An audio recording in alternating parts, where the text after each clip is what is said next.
আসসালামু আলাইকুম সুপ্রিয় ছাত্রবৃন্দ, আশা করি সবাই ভালো আছো। সবার জন্য শুভ কামনা করে আমি প্রফেসর আফরোজা সুলতানা ঢাকা কলেজের ইসলামের ইতিহাস ও সংস্কৃতি বিভাগের মাস্টার্স ক্লাসের ছাত্রদের মুসলমানদের সামাজিক ও অর্থনৈতিক ইতিহাস 1258 পর্যন্ত, যার কোড নম্বর 311601, এই বিষয়ের উপরে একটি ক্লাস নিয়ে তোমাদের সামনে উপস্থিত হয়েছি। মুসলমানদের সামাজিক ও অর্থনৈতিক ইতিহাস এই বিষয়টির মধ্যে তোমাদের সিলেবাসে একটি অংশ রয়েছে যেখানে বলা হয়েছে যে উমাইয়া ও আব্বাসীয়দের সংক্ষিপ্ত ইতিহাস,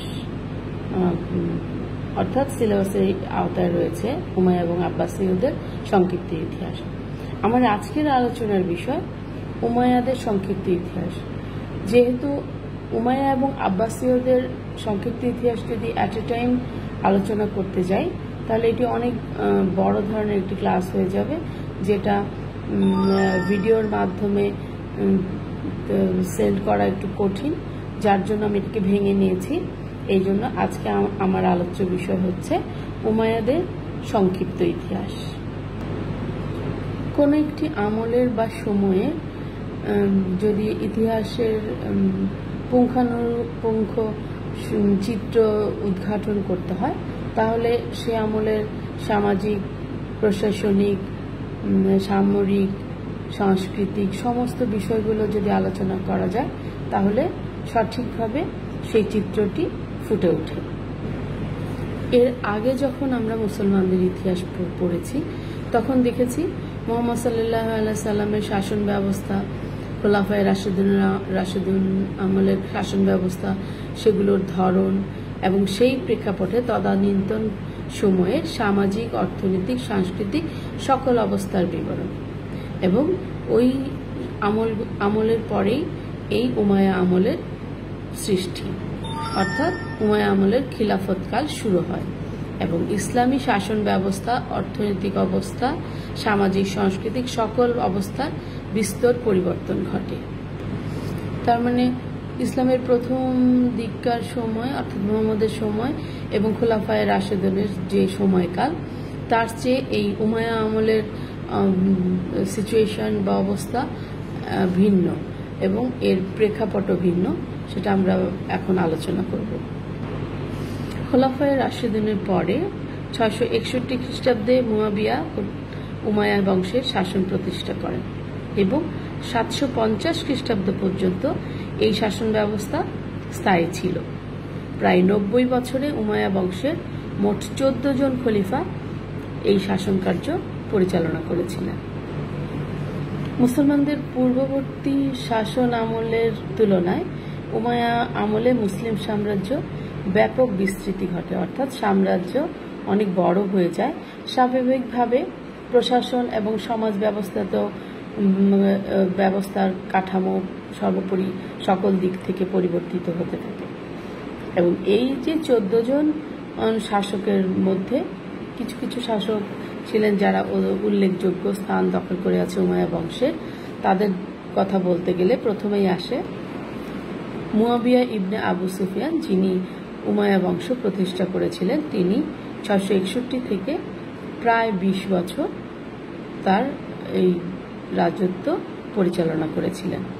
এরপরে উল্লেখ করা যায় আব্দুল মালিক ইবনে মারওয়ানের কথা। তিনি প্রায় 21 বছর উমাইয়া সাম্রাজ্য শাসন করেন। তার 4 জন পুত্র উমাইয়া বংশের পরবর্তী খলিফা হিসাবে ছিল। সেই জন্য তাকে রাজেন্দ্র হিসাবে অথবা ফাদার অব দ্য কিং হিসাবেও আখ্যায়িত করা হয়ে থাকে। এরপরে যার নাম উল্লেখ করা যেতে পারে তিনি হচ্ছেন প্রথম ওয়ালিদ, যিনি আব্দুল মালিকের পুত্র ছিলেন। তিনিও প্রায় 10 বছর সাম্রাজ্য পরিচালনা করেছিলেন। এরপরে উল্লেখযোগ্য শাসক হচ্ছেন ওমর বিন আব্দুল আজিজ, যাকে দ্বিতীয় ওমর বলেও আখ্যা দেয়া হয়, বা খোলাফায়ে রাশিদুনের হযরত ওমরের সাথে যাকে তুলনা করা হয়। এবং এরপরে আরও যিনি বিশিষ্ট শাসক ছিলেন তিনি হচ্ছেন দ্বিতীয় মারওয়ান। প্রথম মারওয়ানের পৌত্র তিনি প্রায় 60 বছর বয়সে এই রাজত্বের কর্ণধার হয়েছিলেন এবং যদি দুর্ভাগ্যজনকভাবে তার আমলেই উমাইয়া বংশের পতন না হতো তাহলে তিনিও প্রথম সারির শাসকদের মধ্যে একজন হতে পারতেন। উমাইয়াদের প্রশাসন ব্যবস্থা যদি না আলোচনা করা হয় তাহলে ওদের ইতিহাস সম্পর্কে কিছুই বলা হয় না।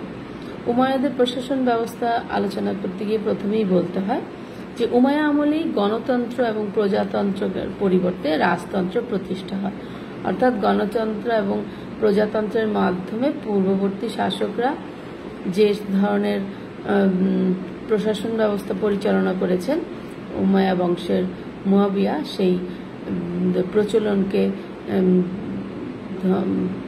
শেষ করে দিয়ে রাজতন্ত্র চালু করেন। তাছাড়া মজলিসুস শুরা বা উপদেষ্টা পরিষদ বলে যে মন্ত্রণা দেওয়ার জন্য যে সমস্ত পরিষদ ছিল সেগুলোরও বিলুপ্ত ঘটে এবং তারা বায়তুল মালকে খলিফাদের ব্যক্তিগত সম্পত্তিতে পরিণত করে। তাদের কার্যকলাপের জন্য তারা কারো কাছে দায়ী ছিল না, অর্থাৎ খলিফা এত বেশি ক্ষমতার অধিকারী যে তিনি নিজেই সবকিছু নিজ হস্তে পরিচালনা করতেন। খলিফার ক্ষমতার কথা যদি আলোচনা করি, যেটা বললাম আমি এইমাত্র, যে উমাইয়া খলিফাগণ শাসন কার্যে সর্বময় ক্ষমতার অধিকারী ছিলেন। বিচার বিভাগ বলো, শাসন কার্য বলো, সামরিক বাহিনীর উপর একক কর্তৃত্ব ছিল খলিফার। রাষ্ট্রের ধর্মীয় প্রধান হিসেবেও ছিলেন খলিফা। প্রাদেশিক শাসনকর্তাদের নিয়োগ, বদলি, পদচ্যুত করা সকল কিছুর একক ক্ষমতার অধিকারী ছিলেন খলিফা নিজেই। এবার আসা যাক উমাইয়াদের শাসন ব্যবস্থা পরিচালনার যে ধাপ। মূলত উমাইয়া খলিফাগণ সুষ্ঠুভাবে শাসন কার্য পরিচালনা করার জন্য শক্তিশালী কেন্দ্রীয় শাসন ব্যবস্থা গড়ে তুলেছিলেন। কেন্দ্রীয় শাসন ব্যবস্থায় 5টি প্রশাসনিক দপ্তর ছিল। প্রথমটি হচ্ছে সামরিক বিভাগ, অর্থাৎ দিওয়ান আল জুন যাকে বলা হতো। সৈন্যদের নিয়োগ, তালিকা সংরক্ষণ, বেতন প্রদান, এইসব কাজগুলো এই সামরিক বিভাগ বা দেওয়ান আল জুন এই কাজগুলি সম্পাদন করত। দ্বিতীয় নম্বর দপ্তর হচ্ছে দিওয়ান আল রাসাইল, অর্থাৎ একে বলা হয় পত্র আদান প্রদান বিভাগ। এই রাসূল করিম সাল্লাল্লাহু আলাইহি সাল্লাম এবং খোলাফায়ে রাশিদিনের সময় রাষ্ট্রীয় দলিল লেখা এবং সংরক্ষণের জন্য সাহাবীগণ ব্যক্তিগত কর্মচারী হিসাবে কাজ করত, কিন্তু এই কাজটি সুষ্ঠুভাবে পরিচালনার জন্য উমাইয়াগণ এই দিওয়ান আল রাসাইল দপ্তরটি প্রতিষ্ঠা করেন। তৃতীয় দপ্তরটি হচ্ছে রাজস্ব বিভাগ বা দিওয়ান আল খারাজ। এই দপ্তরটি তারা প্রতিষ্ঠিত করে এই জন্য যে তাদের কেন্দ্রীয় সরকারের আয় ব্যয়ের তত্ত্বাবধান এবং বিভিন্ন রাজস্ব বিভাগের বিভিন্ন কর্মকাণ্ড পরিচালনার জন্য এই দপ্তরটি প্রতিষ্ঠা করেন। আরেকটি দপ্তর সেটা হচ্ছে দেওয়ান আল খাতাম, অর্থাৎ রেজিস্ট্রি বিভাগ। কোনো কিছু জালিয়াতি থেকে বা কোনো কিছু যাতে অনুলিপি তৈরি হতে না পারে সেই জন্য যে কোনো কিছু দলিল বা পত্র পাঠানোর আগে তার একটি কপি সংরক্ষণ করে পরবর্তীতে পাঠানো হতো, যাতে করে সেটা যাচাই বাছাই করা সহজ হয়। এই দপ্তরের কাজই ছিল এগুলো। সর্বশেষ যে দপ্তরটি ছিল সেটি হচ্ছে দেওয়ান আল বারিদ বা ডাক বিভাগ। মুসলিম সাম্রাজ্যে প্রথমে এই উমাইয়া আমলেই মুয়াবিয়া প্রথম ডাক বিভাগ প্রচলিত করে। প্রাথমিক অবস্থায় এই দপ্তর শুধু রাষ্ট্রীয় কাজে ব্যবহৃত হলেও পরবর্তীতে জনগণের জিনিসপত্র আদান প্রদান করত এই বিভাগের মাধ্যমে। এতক্ষণ আমরা কেন্দ্রীয় প্রশাসনের যে দাপ্তরিক ব্যবস্থা, কি কি দপ্তর প্রতিষ্ঠিত ছিল, কি কি দপ্তর কোন কাজে ব্যবহৃত হতো সেগুলো সম্পর্কে আলোচনা করব। এবারে আমরা আলোচনা করতে পারি যে উমাইয়াদের প্রাদেশিক শাসন ব্যবস্থাটা কেমন ছিল। উমাইয়া আমলে মুসলিম সাম্রাজ্যের অনেকগুলো প্রদেশ ছিল। আমরা জানি যে উমাইয়া আমলে মুসলিম সাম্রাজ্য অনেক বিস্তৃতি ঘটে এবং বিশাল আকার ধারণ করে সাম্রাজ্যের আকার। ফলে বিভিন্ন প্রথমে বিশাল উমায়া সাম্রাজ্যকে সুষ্ঠুভাবে পরিচালনার জন্য 5টি বিভাগে ভাগ করা হয়। এই 5টি বিভাগের রাজধানী যথাক্রমে ছিল মক্কা, কুফা, ফুস্তাত, মাসুল এবং কায়রোয়ান। আর এই 5টি বিভাগকে আবার 14টি প্রদেশে ভাগ করা হয়েছিল। এই 14টি প্রদেশ ছিল আরব, ইরাক, জর্জিয়া, সিরিয়া, মিশর, আল মাগরিব, প্রাচ্য প্রদেশ, আদ-দাইলাম, আদ-জিবাল, আল রেহাব, খুজিস্তান, ফার্স, কিরমান এবং সিন্ধু প্রদেশ। প্রতিটি বিভাগের জন্য খলিফা নিজে একজন রাজপ্রতিনিধি নিয়োগ করতেন, যাদের বলা হতো ভাইসরয়। খলিফার সম্মতিক্রমে তাদের অধীনস্থ প্রাদেশিক শাসনকর্তা নিযুক্ত করতেন, যাদের বলা হতো ওয়ালি। ওয়ালিগণ ভাইসরয়দের প্রত্যক্ষ এবং খলিফার পরোক্ষ অধীনে থাকতেন। তার মানে ডিরেক্টলি তাদেরকে অর্থাৎ ওয়ালিদেরকে জবাবদিহি করতে হতো ভাইসরয়ের কাছে এবং পরোক্ষভাবে তাদেরকে জবাবদিহি করতে হতো মূলত খলিফার কাছে, অর্থাৎ সর্বময় ক্ষমতার অধিকারী খলিফাই ছিলেন।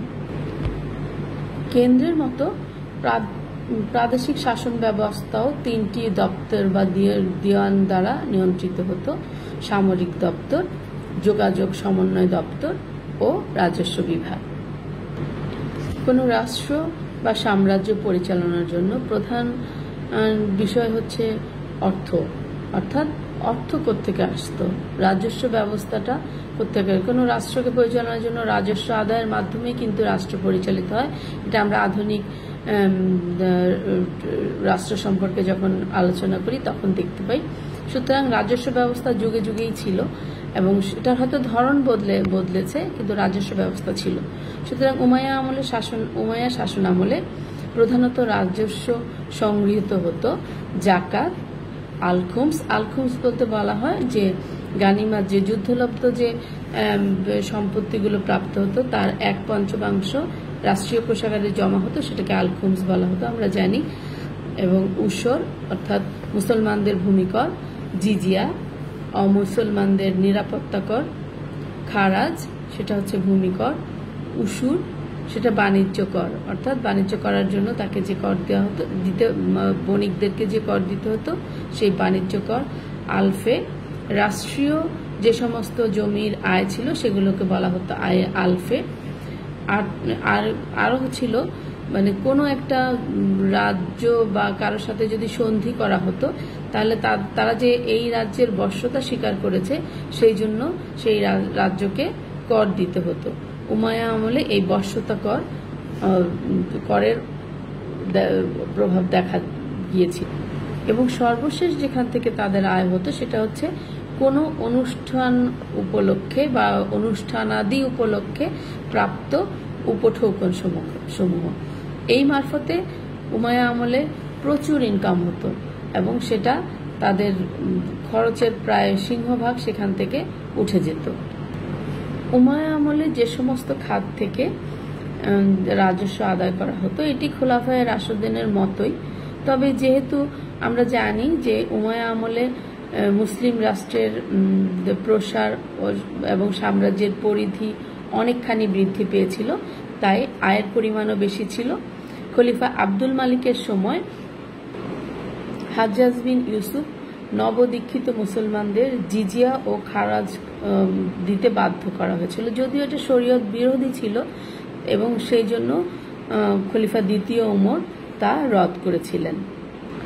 এর আগে আমি বলেছি যে অনুষ্ঠানাদি উপলক্ষে যে উপঠৌকন দেওয়া হতো সেখান থেকে প্রচুর আয় হতো। এখন আসা যাক যে প্রদেশের সংগৃহীত যে রাজস্বগুলো ছিল সেগুলো কি হতো। প্রদেশে সংগৃহীত রাজস্বগুলো প্রদেশের কোষাগারেই জমা হতো এবং সেখান থেকে প্রাদেশিক শাসন ও উন্নয়নমূলক খরচের পরে যেই অর্থটা উদ্বৃত্ত থাকতো সেগুলো কেন্দ্রীয় তহবিলে জমা হতো। উমাইয়া আমলে দেখা যায় যে বায়তুল মাল খলিফাদের ব্যক্তিগত সম্পত্তিতে পরিণত হয়। খলিফা এবং তার আত্মীয় স্বজনরা ব্যক্তিগত অধিকারে বিপুল ভূমি সম্পত্তির অধিকারী হয়েছিল এবং তারা বিপুল ভূসম্পত্তিরও মালিক হয়ে যান। এইভাবে উমাইয়া আমলে খলিফাই ছিলেন প্রধান বিচারপতি। তাছাড়া গুণবান, প্রতিভাবান, নিষ্ঠাবান, নিরপেক্ষ ব্যক্তিদেরকেই বিচারকের মর্যাদা দেয়া হতো। খলিফার পরামর্শেই প্রদেশে বিচারক বা কাজী নিয়োগ করা হতো এবং সেই কাজীরা বা সহকারী কাজীদেরকে নিয়োগ দিতেন এবং অমুসলমানদের বিচার ব্যবস্থা তাদের ধর্মীয় প্রধানদের উপর ন্যস্ত করা ছিল। তারা তাদের ধর্মের নিয়ম অনুযায়ী তাদের বিচার ব্যবস্থা পরিচালনা করত। এবার আমরা আলোচনা করব উমাইয়াদের সামরিক ব্যবস্থা। এই যে উমাইয়াদের বিশাল সাম্রাজ্য, এটি পরিচালনার জন্য সামরিক বাহিনীর ভূমিকা ছিল অত্যন্ত গুরুত্বপূর্ণ। কারণ সামরিক বাহিনী ছাড়া এত বড় সাম্রাজ্য পরিচালনা করা আসলে অসম্ভব। মুসলিম সেনাবাহিনী প্রধানত গোত্রবিধি ভিত্তিক ছিল এবং সাম্রাজ্যে বসবাসরত সকল আরবদেরকে সেনাবাহিনীতে যোগ দেওয়া বাধ্যতামূলক ছিল। নিয়মিত সৈন্যবাহিনীর বাইরেও অনিয়মিত সৈন্যবাহিনীও ছিল। সেনাবাহিনীর প্রধানও ছিলেন খলিফা নিজে। তবে উমাইয়া সেনাবাহিনী সুগঠিত ছিল, প্রশিক্ষণপ্রাপ্ত এবং দক্ষ ছিল।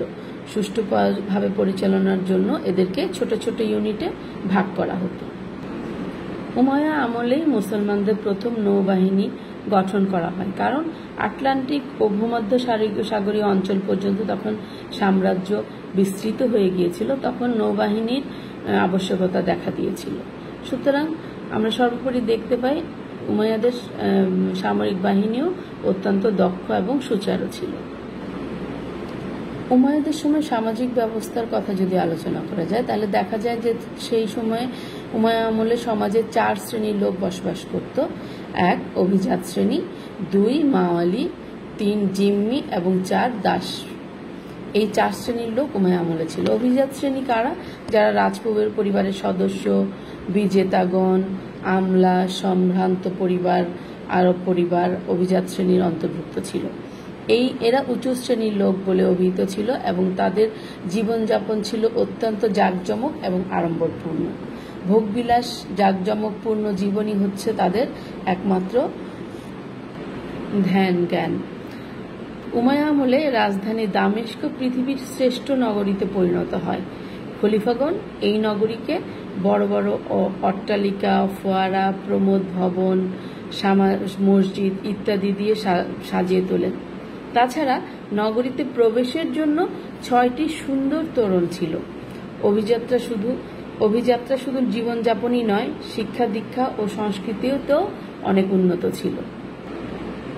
এই আমলে দ্বিতীয় স্তরে ছিল মাওয়ালিরা। মাওয়ালি মানে নবদীক্ষিত মুসলমানগণ।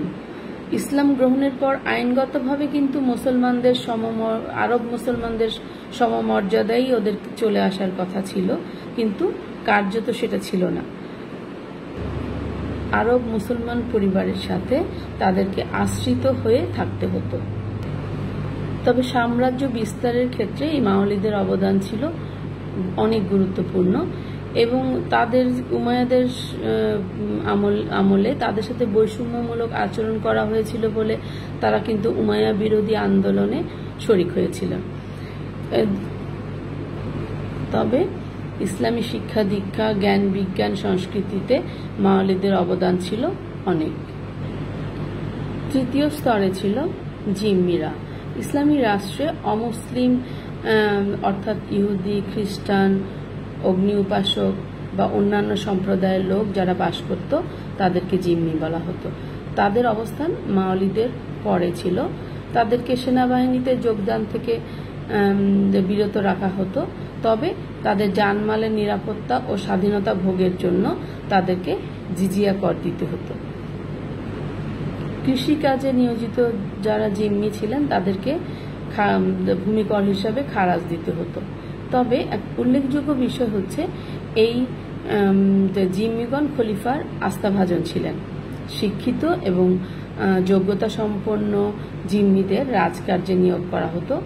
খলিফার নির্দেশে জিম্মিদের মন্দির, গির্জা ইত্যাদিকে রক্ষণাবেক্ষণ এবং মেরামত করে দেয়া হতো। উমাইয়া আমলে তারা মূলত সুখে শান্তিতেই বসবাস করত।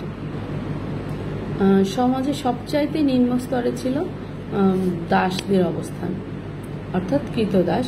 এরা ইসলামে যদিও দাস প্রথা বিরোধিতা করা হলেও এই প্রথা বিলোপ কিন্তু করা হয় নাই উমাইয়া আমলে।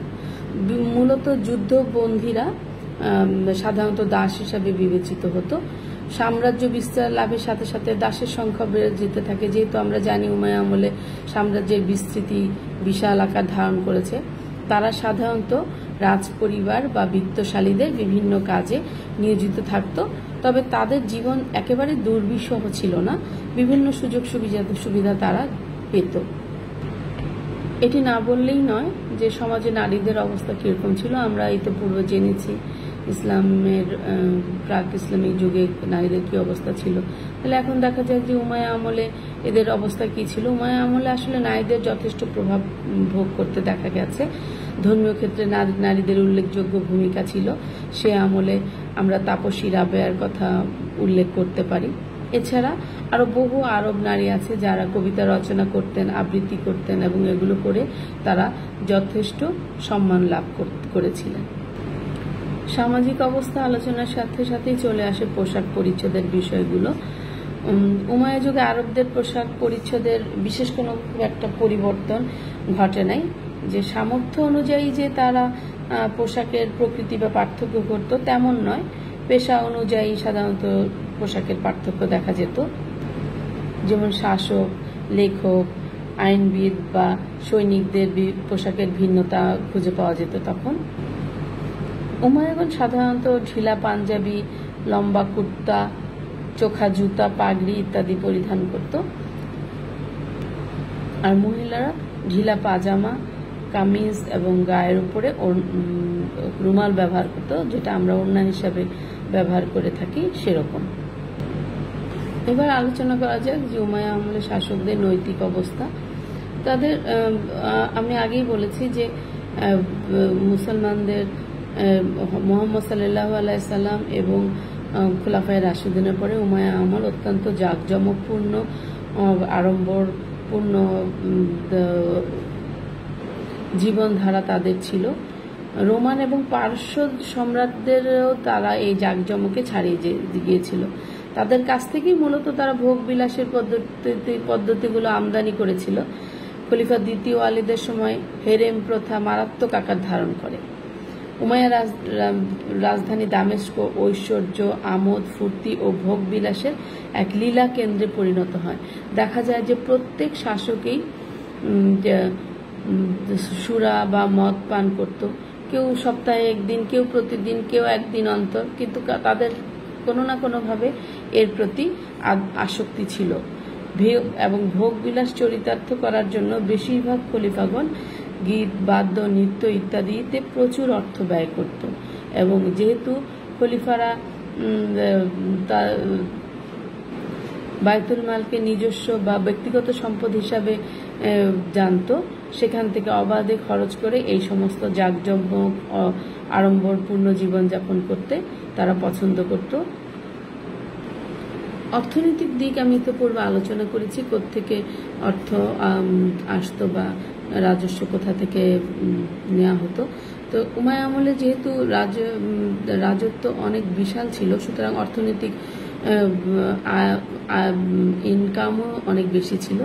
সুতরাং অর্থনৈতিক উন্নয়নের সাথে সাথে জীবনযাত্রার মান পরিবর্তন হবে, এটাই স্বাভাবিক।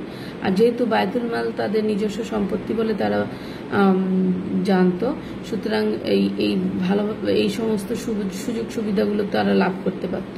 শুধুমাত্র দ্বিতীয় ওমর ছাড়া প্রায় সকলেই ভোগ বিলাসে কালাতিপাত করতেন। স্থাপত্য শিল্পেও এই সময় প্রভূত উন্নতি হয় এবং যেমন দেখা যাচ্ছে আব্দুল মালিকের সময় কুবাতুস সাকরা, আল আকসা মসজিদ, এগুলো কিন্তু উমাইয়া আমলেরই স্থাপত্য এবং এই স্থাপত্যগুলো তৈরি করতে প্রচুর অর্থের প্রয়োজন এবং এগুলো দেখেই বোঝা যায় যে অর্থনৈতিকভাবে উমাইয়ারা অত্যন্ত সমৃদ্ধশালী ছিলেন। উল্লেখিত দিকগুলো ছাড়াও জ্ঞান বিজ্ঞান এবং কলা সংস্কৃতিতেও উমাইয়াদের অনেক অবদান ছিল। এই আমলে জ্ঞান বিজ্ঞান সংস্কৃতির ব্যাপক বিকাশ ঘটে। মুয়াবিয়ার শিক্ষা বিস্তারে উদার মনোভাব প্রকাশ করেন। উমাইয়া যুগে মক্কা, মদিনা, কুফা, বসরা, মিশর প্রধান শিক্ষা কেন্দ্রে পরিণত হয়। সাধারণত মসজিদকে কেন্দ্র করে কোরআন হাদিস ভিত্তিক শিক্ষা ব্যবস্থা গড়ে উঠেছিল। আরবি ব্যাকরণ, হাদিস, ফিকাহ শাস্ত্র, ইতিহাস, চিকিৎসা বিদ্যা, রসায়নবিদ্যা, জ্যোতির্বিদ্যা, কবিতা, কাব্য ইত্যাদিরও অতিশয় উৎকর্ষতা উমাইয়া আমলে দেখা যায়। সুতরাং আমরা সর্বোপরি উমাইয়া আমলের সংক্ষিপ্ত ইতিহাস বর্ণনা করতে গিয়ে আমরা দেখেছি যে আসলে ইসলামের যে প্রভাব প্রতিপত্তি, যে জাঁকজমকপূর্ণ যে জীবনধারা, উন্নয়ন, রাষ্ট্রকে সমৃদ্ধশালী করা, স্থাপত্যিক দিক থেকে, শিক্ষা বিস্তারের দিক থেকে, উন্নয়নের দিকে ধাবিত হয়, এগুলো সবকিছু উমাইয়া আমলেই সৃষ্টি হয়েছিল এবং উমাইয়া আমলেই এর প্রসার এবং বৃদ্ধি সংগঠিত হয়েছিল। আশা রাখি আমি সংক্ষেপে তোমাদেরকে এই উমাইয়াদের ইতিহাস আলোচনা করতে সক্ষম হয়েছি এবং তোমরা বুঝতে পেরেছ। এর পাশাপাশি তোমরা যদি বই পড়ে ফেলো তাহলে আরো সুন্দর করে এই সম্পর্কে লিখতে পারবে। পরবর্তীতে আরো অন্য ক্লাস নিয়ে আবার তোমাদের সাথে দেখা হবে। তবে আজকে এ পর্যন্তই। ধন্যবাদ সকলকে।